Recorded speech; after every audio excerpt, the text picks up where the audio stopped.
ګرانو دوستانو چې دا ډول وطني ډوډۍ تاسو ته په استانبول کې هم په لاس درسي او ملګري د میلمانه یې له هغه نه وروسته هم چې تاسو بیا راسئ دما غوندې اشپزي مو ورته وکړئ نو ښه خوند به ترې واخلئ. راځئ چې اوس د اشپزي پر لور لاړ شو. زه شی پخوم په 2 دقیقو کې پخوم او کله چې عاجل میلمه ولرئ ایمرجنسي خوراک پخول په څه ډول باید وکړئ چې هم صحي وي هم خوند ترې واخلئ او هم میلمانه درنه خوشحاله وي.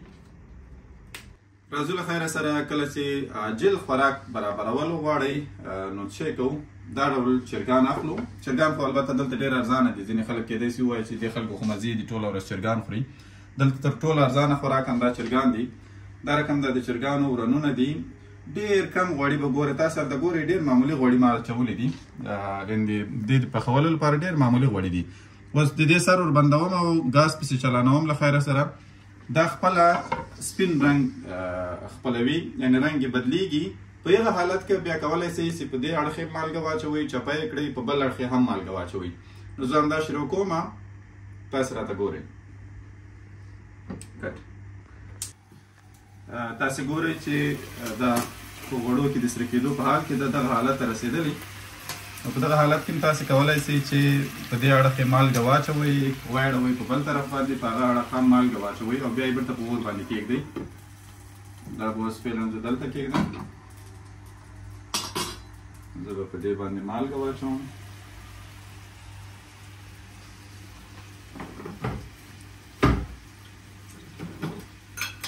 البته مالګه په لاس کې واچوئ یا که نه اندازه یې تاسو ته معلومیږي چې په کوم تاسو څومره مالګه اچوئ.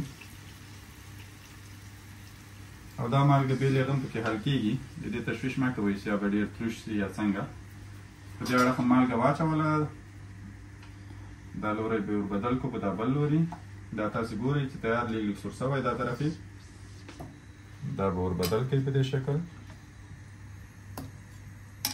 مازې به یې په دا بل مخ واړوئ. خلاص د اوس لپاره ډېر نور کار ته ضرورت نشته چې زحمت وباسئ. او تاسې ګورئ ما غوړي کم ور اچولي وو، خو دا خپل د چرګ غوړي هم ترې ووتل. دا اوس خپله په همدغو کې په بهترین ډول سره پخېږي.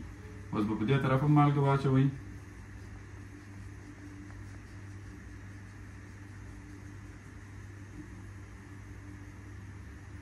داسې دا مالګه مې پرې واچوله. د دیګ سر به پرې بند کړئ او لږ به یې په همدې شکل هم پرېږدئ. اصلا دا په همدې وخت کې پخېږي، خو وروسته چې مصالې او شیونه پرې ور اضافه کوو هغه یې نو بیا خوند لا څو چنده کوي. نو اوس لپاره دا په همدې شکل پرېږدم چې یو څه اماده شي له خیره سره. لکه څنګه چې تاسې ګورئ دا تقریبا دواړه طرفونه یې هغه مالګه ښه پکې منحل سوه یا حل سوه. اوس به په دې باندې مصالې ور اضافه کړو. داسې مساله کې تاسې مثلا تور مرچ څومره خورئ یا څومره مو خوښېږي، نورې مسالې څومره اچوئ هغه تاسې خپله خوښه ده. په اندازه واوسېږئ، خوند به ډېر ترې واخلئ.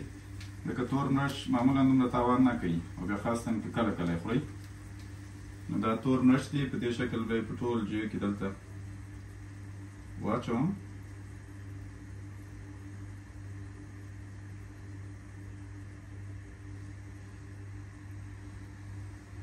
البته دا ویډیوګانې چې جوړوم دا خاصتا مسافرو لپاره دي. دغه مسافرو لپاره چې هغوی اشپزي نشي کولی یا چې کله میلمه ورته راسي نو بس وارخطا یي چې اوس څه وکړم چې پاخه کړم او په کوم وخت کې پخولی نشي یا یې له وسه نه کېږي. یو مسافر خو لږ تنبله وي. نو دا د کیک په نوم دا موږ تاسو ورته څه وایو؟ پودینه ورته وایو، دڼیا ورته وایو، څه ورته وایو؟ دڼیا. ښه ده. زموږ د تخنیکي همکار په دغه کې تکړه ده. دا نومونه یې زده دي. ما خو یې نومونه هم نه دي زده. زه بیا اشپزي ښه کولی شم خو نومونه مې نه دي زده. حقیقت همدغه ده. څه وکړو؟ دا هم نعنا ده. نعنا ته موږ تاسو هم نعنا وایو. پودینه. یو وخت به ستا نومونه ښه زده وو. څه وکړو یعنې یو وخت کې خو موږ د انګلیش درس ورکوو دا نومونه هم ټول زده وو. رښتیا هم دغسې وو.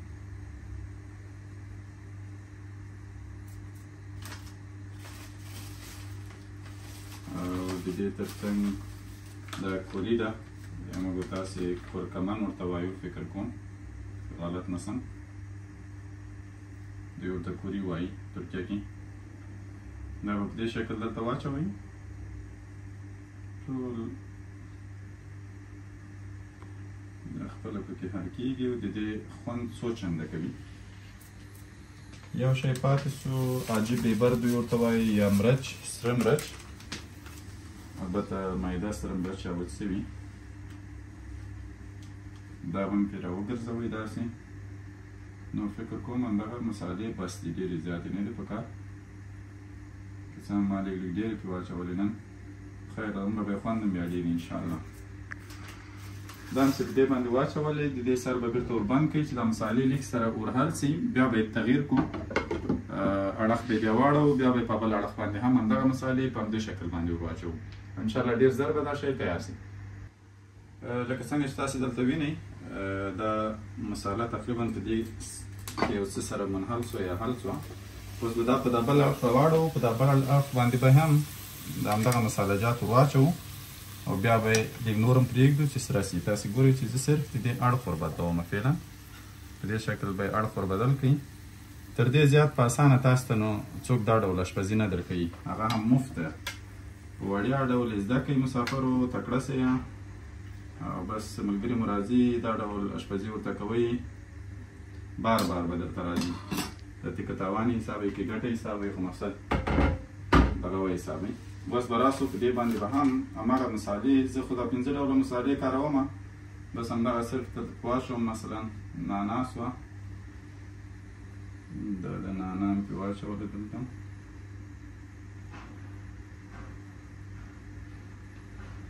لږ څه ډېره سوره نه، خو خیر تاوان نه کوي نعنا. کورکمند یا کوري ورته وایي دوی دلته.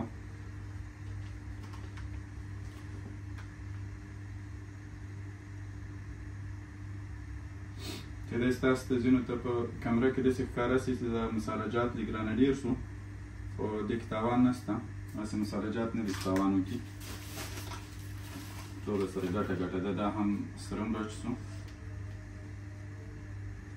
دا سره مرچ هم داسې مرچ نه دي لکه د موږ تاسو د افغانستان څخه ډېر ترخه وي، لا دا داسې لږ خوند ور برابروي سره، داسې خاص ډېر تریخوالی نشته چې سړی پرې وډار سي، ولا ډېر به ترخه یا تاوان ونه کړي. پاتې سو څه شی کیک، دا به هم لږ ور واچوم، دا به لږ ور واچوم. دغه سره د ما چندان جوړه نه ده، خو بیا هم چې په بل طرف هم ور واچول، په دې طرف به هم لږ داسې ور ودړو. تور مرچ پاتې شو، تور مرچ وسخېد پرې واچوم. اصلي خوند چې رښتیا درته ووایم دا تور مرچ ور برابروي، او داسې بیا کله سړی دا ډول چرګ خوري، د تور مرچ احساس پکې ډېر زیات کوي، عجب خوند لري. دا تور مرچ هم دا په اخر کې مې په دې باندې واچول.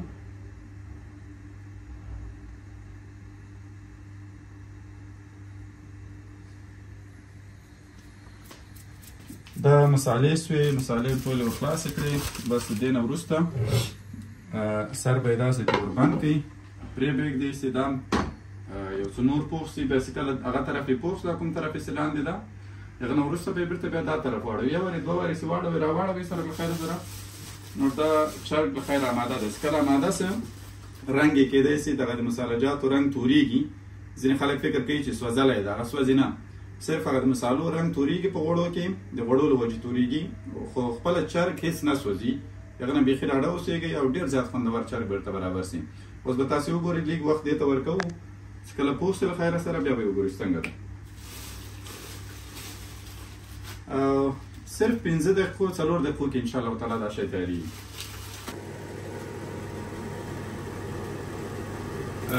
تاسې ګورئ چې د مساله جاتو هغه یو اړخ تقریبا پوخ شوی ده، اوس به دا راواړوو په دا بل اړخ باندې په دې شکل، دا به مو واړوو په دې شکل چې دا بل طرف چې مسالې موږ اچولې دي دا هم د مسالو سره پوخ سي. صرف اړخ یې ور بدلوئ، نور هېڅ خاص داسې مهارت نشته په دې شي کې، وخت یې مهم داسې د نه ونه سوځېږي، او په وخت سره یې دا اړخ ور بدل کړئ، دا بل اړخ باندې راواړوئ خلاص. اوس به په دې شکل پرېږدئ. اصلا د دې نه وروسته هم دا اتومات نور پوخ ده، خو بیا هم د احتیاط لپاره یو 2 وارې واړوئ راواړوئ، په دې کې تاوان نشئ کولی. تاسې لږ نږدې ورته راولئ، دا تقریبا اوس حالت کې هم دا پوخ ده، مکمل پوخ ده. کولی شئ چې همدغسې هم پورته کړئ، در واخلئ ویې خورئ، نوش جان یې کړئ. خو لږ به یې پرېږدو چې نهایي سي. بس له خیره سره ډوډۍ تیاره ده. تاسې وګورئ، داسې تاسې ګورئ چې تور تور ده، دا هغه مسالې دي چې مونږ په سر باندې ورچولي وي. تاسې ګورئ چې حتی پورې نکلي هم نه. نو تاسو ته یو ښه ډېر په روغتیا برابر یو چرګه ماده ده او له دې څخه به اوس له خیره سره موږ خوند واخلو.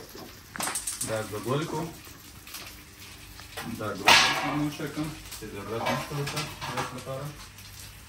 نو راځو له خیره سره. دا هم ډېره ساده ډوډۍ، مستې دي، تروې دي او مړۍ تاسې ګورئ وچه مړۍ ماشاءالله.